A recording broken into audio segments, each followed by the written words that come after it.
Star Wars comics are a treasure trove of awesome stories, but most people miss out on them because they aren't sure how to start reading them.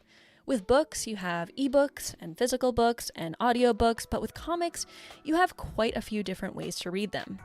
There's single issues, and then there's trade paperbacks, and then there's e-comics and e-trade paperbacks, graphic novels, collected editions, omnibuses, and all sorts of other editions that makes it really confusing to figure out where to read first. But here at Utini, our goal is to make reading easier, including with the comics, so hopefully this video will clear up any questions you may have.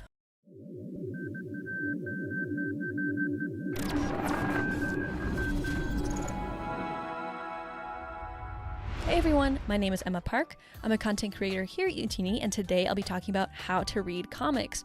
But before we begin, please make sure to like this video and subscribe to the channel and hit that notification bell so that you'll be the first to know when Utini uploads a new video or goes live. Without any further ado, let's dive right into it. Before knowing how to actually read the comics, it's very important to know what you actually want to read first. So in the description of this video, we have a few guides listed for you if you need help figuring out what stories you'd like to read. Now for the actual mediums portion of this guide. Like I mentioned in the top of this video, there are digital comics and physical comics, and a lot of different variations of those, but we'll get into that a little later. But let's start with digital comics. Digital comics are some of the easiest and accessible ways to read comics. But some people might prefer the physical comics over the digital comics for the same reason that people prefer physical books over ebooks, and that's totally okay. Digital comics are certainly easier for people that don't have access to a local comic book shop, like myself. It's very convenient. It's like shopping at a local comic book shop without having to leave your home. Other than the fact that I don't have access to a local comic book shop, another reason why I love digital comics personally is because there's an awesome feature called guided reading. Some apps might call it a different thing, but basically what guided reading is it scrolls and zooms across panels to show you the precise order in which to read them. And it also makes some of the details stand out because you're basically zooming in on the comic, but without actually having to do anything. You still swipe on the, your tablet or whatever you're using an arrow key, whatever it might be, to flip the page, but you're actually going from panel to panel to panel. Guided reading is certainly a plus if you like a more cinematic experience like I do. I find that when I do occasionally read physical comics, I miss the guided reading experience. Granted, the guided reading experience won't be for everyone, and some people might actually prefer reading the comics zoomed out like they would a physical comic, and that's totally okay. The great part about digital comics is that it gives you that option. Now for the downsides of digital comics. I mentioned earlier that if you prefer physical comics, you're obviously not going to like digital comics. But besides that, there is the fact that digital comics don't have any value.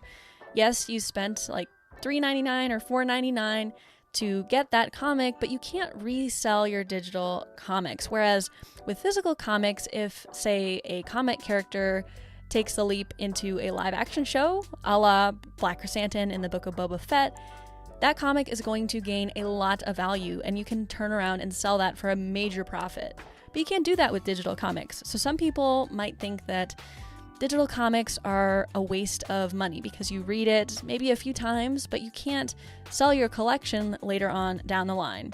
So definitely keep that in mind if you're looking at comics more as an investment. In my mind, I look at it more as a reading experience, a storytelling experience, rather than something I collect. Although comic collecting is very common, and if you're wanting to collect them, physical is definitely the way to go. And while physical comics do have actual value, they take up actual valuable space as well, whereas digital comics can be kept on a tablet or in the cloud. So certainly keep that in mind when you're thinking about which route to go. There are plenty of upsides to digital comics, like I mentioned before: guided reading, not taking up a lot of space, sometimes being a little cheaper than physical comics. So if digital comics sound interesting to you, you're probably wondering how to actually read or purchase digital comics. And there are a few services to do this, starting with Marvel Unlimited. Marvel Unlimited is an absolute bargain at $69 a year. It gives you access to the entirety of the Marvel back catalog, including all modern Star Wars Marvel comics, the classic Marvel Star Wars comics, the Legends Dark Horse comics, as well as all of the regular Marvel superhero comics. You can read just about everything in this way. But keep in mind that new comics are added to the service 3 months after they're published, so you won't be keeping exactly current, but you'll be about 3 months behind from releases. However, this method is still a great way of catching up on older issues. If you want to keep current, you can use other services, but if you need to catch up on a boatload of comics, this is definitely the most cost-efficient way to do that. Marvel Unlimited is available on both desktop browsers and mobile apps. Neither interface is perfect per se, but it's still fine after you get used to it.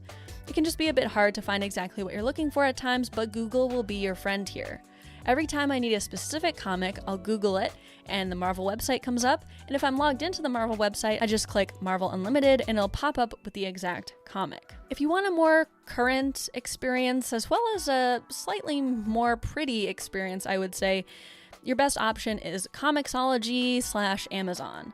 Comixology used to be its own company that was affiliated with Amazon, but now it is owned by Amazon. With Comixology, you can purchase digital issues, digital graphic novels, and you can even set up automatic digital subscriptions. For example, if I want to read the Star Wars 2020 run, I can hit subscribe to the series, and it'll automatically purchase all of the issues as they come out, so I don't even need to look at any release schedules. And like Marvel Unlimited, the interface isn't perfect, but I would say that it is a little bit more appealing to the eye than Marvel Unlimited. Books are added to your Kindle account after you purchase them as well, so you can either use the Comixology app or you can use the Kindle app. Comixology doesn't require a subscription fee, which allows you to pick and choose what you want to read and read them as soon as they're released. Comixology does have a subscription service called Comixology Unlimited, but it's not really recommended because of its lack of Star Wars content. One more note. Comixology usually has a gigantic sale on May the 4th on trade paperbacks and epic collections and can usually be bought for around $2 to $6 a piece. So definitely keep your eye on that. The last option, which is generally lesser known than the first two and is even free, is called Libby. Many public libraries utilize an online ecosystem like Libby, where you can check out digital books, audiobooks, and even comics. You just need a free library card to access the system. Many of these services will have a limit on how much you can read in a given time, but a limited amount of free comics is better than no free comics. That wraps up digital comics. Now let's move on to physical comics. Physical comics embody the classic comic book experience, and for many you can't replace the feeling of flipping through comic book pages. But there are many different ways of approaching this. You can be subscribing to single issues. You might be waiting for the trade paperback or even an omnibus for a series. We'll try to cover the most common options and hopefully you can find what works best for you. Starting with single issues. Single issues or floppies are what most people think of when they think of comic books. Single issues in a story are released about once per month. You can buy physical issues from a local comic book store, with a mail subscription from Marvel, or via online retailers like Midtown Comics. We recommend using a local comic book shop if that's an option for you. You can speak to the workers there in order to set up a weekly pull list. Every week they'll set aside the comics you want. This way you never have to worry about them running out of what you're looking for. Often they'll give you special discounts or bonuses as well. When you're buying single issues, there's two major considerations you have to think of. First is storage. Assuming you want to keep your books, you have to think about how you'll store them. It's far easier to damage a comic book over a novel because they're called floppies. Most will get bags and boards to put each book in, then it's recommended you buy what are called either short boxes or long boxes to put your comics in. You have to consider what space you have available and what best suits your style. Another consideration is cost. Single issues can be decently expensive to keep up with, especially if you're trying to read everything from Star Wars. But there's an option that'll help save some money if you have the patience. These are trade paperbacks. Trade paperbacks, or TPBs, are a very popular way to read comic books. Trade paperbacks are collections of usually 4 to 6 issues that are bound together months after initial release. They are slightly cheaper than buying issue by issue and are usually in supply at major retailers. You can order them at your local comic book shop as well. Nearly every Star Wars comic is eventually published in a trade paperback. You just might need to be a little bit patient. Although this section is about physical comics, you can also buy digital trade paperbacks as well to save a few dollars. Similar to trade paperbacks is hardcovers. We won't spend too much time on this as they aren't super common. There haven't been many hardcovers printed since 2020 at the time of recording. The name hardcover can be somewhat confusing. In the context of Star Wars comics, they're usually collections of 2 trade paperbacks in a nicer hardcover format. For example, Darth Vader 2015 Volume 1 and 2 collect issues 1 through 6 and 7 through 12 respectively. The hardcover Volume 1 collects issues 1 through 12. These are generally collector items as they take even longer to publish than trade paperbacks, aren't guaranteed to be released, and don't have the same cost-saving potential. Speaking of large collected issues are Epic Collections. Epic Collections are a large format paperback volume from Marvel.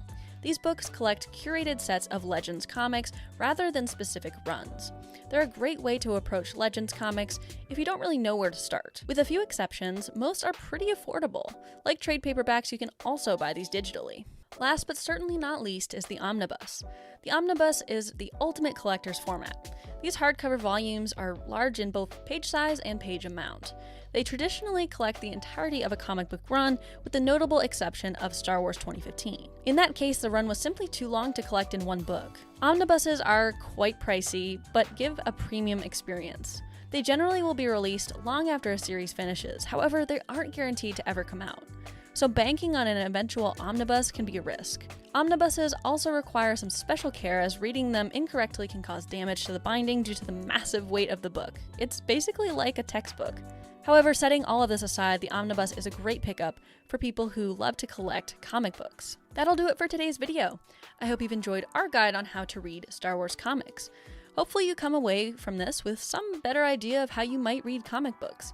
Whether you read digital, physical, or some combination of the two, we hope you take the time to get into reading Star Wars comics. There's fantastic stories out there just waiting to be read. But now you should be equipped to go out and start reading them. If you'd like to learn more about comics, as well as listen to some more discussion about comics, make sure to check out the Cosmic Force podcast, which you can catch live every Wednesday night at 8 p.m. Eastern at youtube.com/utini or on your favorite podcatchers. Visit us online at utini.com for reviews, articles, timelines, and book profiles for every single story in the Star Wars galaxy. If you'd like to help us out more directly, please check out our Patreon page at patreon.com/utini. Thank you all so much for watching, and as always, may the Force be with you.